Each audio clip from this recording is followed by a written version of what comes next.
Bismillahirrahmanirrahim. You are watching Z Motivation and I am Zafar. कैसे हैं आप लोग? डियर व्यूअर्स, दुनिया के हालात देखकर, स्पेशली पाकिस्तान के हालात देखकर बड़ा ही दुख होता है, बड़ी तकलीफ होती है। मैं एक दफ़ा एक छोटा सा वाक़या पढ़ रहा था, सोचा चले आपको भी सुना देते। एक दफ़ा एक शख्स जापान में, एक पाकिस्तानी जापान में सफ़र कर रहा था।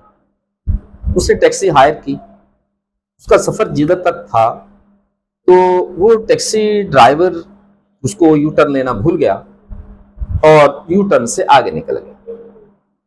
मुसाफिर ने बैठे ने इंडिकेट किया कि सर मुझे तो इधर वापस टर्न करना था, और आप कहने लगे अच्छा सॉरी मुझे भूल गया। जैसे ही वो आगे निकला उसे ये बात याद करवाई गई तो उसने वो मीटर जो था वो बंद कर दिया। बहुत दूर जाके 2.5 किलोमीटर दूर जाके एक यू टर्न आया और वहां तक पहुंचा, और जब वो दोबारा उसी यू टर्न पर पहुंचा तो उसने मीटर जो है वो ऑन कर दिया और अपनी मंजिल पर पहुंचा। पहुंचने के बाद पाकिस्तानी ने पूछा ड्राइवर से, टैक्सी वाले से, कि आपने ऐसा क्यों किया कि जब आप उस यू टर्न से आगे निकल गए तो दूसरे यू टर्न तक आपने मीटर बंद कर दिया और वापसी इसी जगह तक पहुंचने तक आपने अपना यू टर्न जो है वो बंद ही, अपना मीटर जो है वो बंद ही रखा। तो ऐसा क्यों किया? फ्यूल तो आपका चलता रहा, गाड़ी भी चलती रही, और आपने अपना मीटर क्यों बंद कर दिया? उसने बड़ा कमाल जवाब दिया।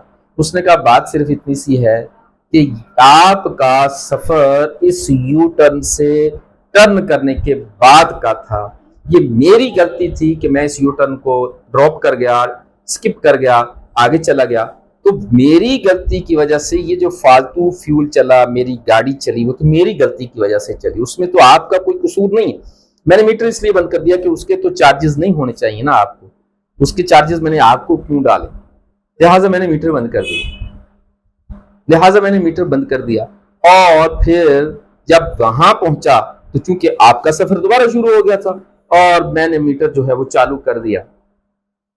डियर व्यूअर्स, मैं कुछ ज्यादा नहीं कहना चाहता, बस सिर्फ ये कहना चाहता हूं कि कौमें तरक्की यूं करती हैं और हम ज़ाहरी शक्ल सूरत में उलझे हुए हैं कि उसकी शक्ल ऐसी होनी चाहिए, ऐसी होनी चाहिए, ये चीज़ होनी चाहिए, पैंट नहीं पहननी चाहिए, शलवार पहननी चाहिए, पांचे ऐसे होने चाहिए, कफ ऐसे होने चाहिए, और फलां मस्जिद में मैं नमाज नहीं पढ़ूंगा, फलां जगह पर मैं नमाज नहीं पढ़ूंगा, वो उसको बुरा भला कह रहा है, वो उसको बुरा भला कह रहा है।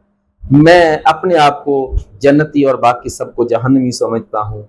मैं अपने आप को मुसलमान और दूसरे सबको काफिर करार दे रहा हूँ।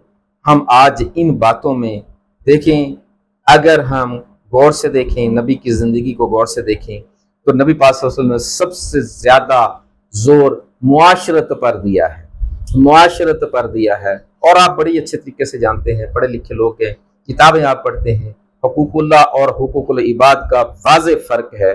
हुकूकुल्लाह अल्लाह पाक माफ कर दें, उसकी मोहब्बत है, मेहरबानी है। हुकूकुल इबाद नहीं छोड़ेगा, वो ऐलान है इस बात का कि हुकूकुल इबाद हम नहीं ड्रॉप करेंगे, हम माफ नहीं करेंगे। तो जिस चीज को माफ नहीं किया जाना, हम उस पर कोई तवज्जो नहीं दे रहे, और जिसकी माफी का कोई चांस मौजूद है और उस पर हम, मेरा ख्याल है कि आई एम सॉरी, हम उस पर भी, हुकूकुल्लाह पर भी नहीं जा रहे। अल्लाह ने कहाँ फरमाया कि बेईमानियां कर, लेकिन आज मेरी कौम कहाँ है, मैं कुछ नहीं कहना चाहता। अल्लाह पाक ने एक एक जगह पर हमें ईमानदारी का दर्स दिया।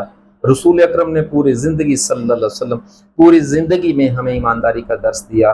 क्या आपने हमें ताजर के उसूल नहीं समझाए? क्या एक जज बनकर नहीं दिखाया? क्या एक मुअल्लिम बनकर नहीं दिखाया? क्या एक सिपाही और जनरल बनकर नहीं दिखाया? क्या एक हस्बैंड, एक बाप बनकर नहीं दिखाया? क्या एक भाई बनकर नहीं दिखाया? सारी जिंदगी का अहाता करके देखें, आपको एक एक कदम पर नबी पाक सल्लल्लाहु अलैहि वसल्लम की जो है वो हमारी रहनुमाई की अहादीस और सुन्नतें मौजूद हैं। आज हम पर तवज्जो दे रहे हैं। आज हमारे अंदर हौसला ही नहीं कि ये कह सकें किसी को कि खबरदार झूठ नहीं बोलना, खबरदार सूद का कारोबार नहीं करना, मिलावट नहीं करना। बातें हम सब बड़ी बड़ी कर रहे हैं, अमल नदारत कौमें इसीलिए पीछे रह गई। अल्लाह ताला हम सब लोगों को हिदायत दे, अल्लाह ताला मुझे भी आपको भी हिदायत दे। मैं दुआ करता हूँ कि अल्लाह ताला हमें ऐसा कर दे जैसे अल्लाह और अल्लाह के रसूल को पसंद है, फिर जाके कौम तरक्की करेगी। सारा दिन रात फ्रॉड सोचते रहना, सिर्फ पैसे का सोचते रहना, माल बनाने का ही सोचते रहना, सिर्फ इतनी सी लाइफ नहीं है, लाइफ का मकसद है ही नहीं। लाइफ का मकसद कुछ और था।